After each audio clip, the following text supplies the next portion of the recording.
Chapter 7. Walking high above the world. You ever notice how the smell of gunpowder makes you thirsty?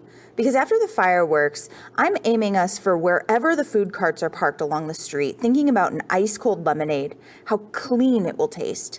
And for a moment, I almost forgot that Freak is riding on my shoulders. Amazing perspective up here, he's saying. This is what you see all the time. I'm not that big, I say. This way, you're like 2 feet taller than me. Cool, he says. I love it. We're working our way through the crowd, and we're almost to the 2 food carts when Freak tugs on my hair. Cretin at 2 o'clock, he says, real urgent. 2 more at 3 o'clock. I go, huh? What? The Blade and his gang, Freak hisses. They've locked onto us. Their trajectory is converging. Go to the left, he says. Make it quick if you want to live. Too bad I'm a little confused about right and lefts. If I don't think about it, I know. But if I have to think about it quickly, my mind goes blank. Right, left, what does it all mean? Left, Freak says, and he kicks me with his left little foot, like he's digging into a horse, and it clicks in my head. Go that way. Follow the feet. Faster, Freak is saying, and he's urging me on. It's lucky for me the little dude doesn't have any spurs, but I don't care. I just want to get clear of Blade. Warp factor 9, Freak is shouting. More speed, oh mighty beast. Now I'm running at a full gallop, weaving through the crowd, and I don't even need to look back. All I have to do is follow the way Freak is kicking his feet, steering me. I'm pretty sure we're getting away until this punk comes out of nowhere. He's one of Blade's gang, and he's got this big, ugly grin. Over here, Tony, got him cornered. What do? I say to Freak. He goes, I'm thinking. I can hear Blade before I can see him. Hear his wicked laugh. So mean and dirty, it makes my stomach freeze up and my knees feel squishy. You, the Freak! You and the giant retard! I'll cut you down to size. Dice and slice, baby! Freak show time! And now I can see him. See that pointed white grin and his eyes so dark and cruel. And he's swaggering through the crowd. He got us surrounded with punks everywhere. Everywhere I turn, there's another mean face trying to look as tough as Tony D. In a small voice, I say, tell me what to do. And Freak pats me on the shoulders and says, just give me a nanosecond to process the alternatives. Slice and dice! That's Blade, and he's reaching into his back pocket. Make it quick, I hiss. And then Freak is kicking my right shoulder. And I turn that way, and he's saying, go, go! And I run right over this punk. He's so surprised he loses his bubble gum, and he tries to grab my leg, but I kick free. And I'm running right, then left, running blind and just letting Freak decide which way we should go, because he must have a plan, a dude as smart as that. Which I'm right about. He does have a plan. Only the plan is to run out into the smelly mill pond and drown us both. Go on, he's shouting from above my head. Trust me, it'll be okay. Blade is shouting too, and I can hear his feet pitter-pattering behind me, catching up. Warp speed, Freak is shouting, and he's kicking with both feet now, which means go straight. Head for the H2O! The pond is right ahead of me, and I'm sort of running along the edge, crunching over the bottles and cans and candy wrappers. Then I hear this zingy sound, and I just know that Blade is swinging a knife, cutting the air right behind us, and there's nowhere to go but into the pond, like Freak wants me to do.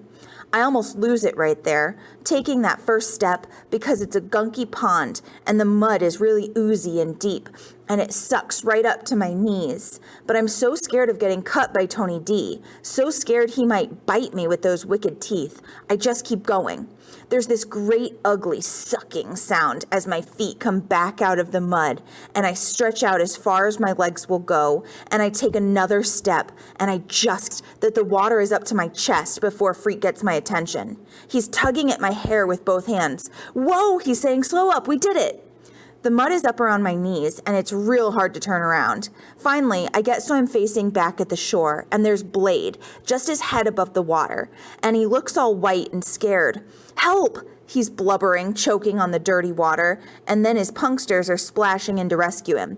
Man, they can hardly get him loose the way he's stuck deep in that mud. And before they drag him to shore, they're all covered with slime and mud. They're gasping like fish, almost too tired to cuss us out, but that doesn't last. Blade is covered with mud right up to his neck, which on him looks natural. He turns to his gang, who looks as slimy as he does. Get some rocks. It's target practice time. What do we do now? I ask because the mud is still sucking me down. It's over my knees now, and the water is right up under my arms, and even Freak's feet are getting wet. Wait, Freak says, the cavalry is coming. Can't you hear that bugle? I'm listening, but I can't hear anything except for Blade and his gang, and how they're scrambling around trying to find some rocks to heave at us. I can see Blade rearing back to throw, and the first one misses us. Can you move? Freak says. I don't think so. It's true. The mud is up over my knees and I'm locked in place. I can't even fall down. That's how stiff it is. I'm like a big fence post, and everybody knows a fence post makes a good target. More splashes as the rocks fall short. At first, they're throwing stuff that's too heavy. Pretty soon, they smarten up and Blade says, smaller rocks! Get me smaller rocks! And I know in my heart we're doomed. Then, above me, there's this really loud, high-pitched screech. Freak has his fingers in his mouth and he's whistling, real shrill and shivery, and it's so loud it almost hurts my ears.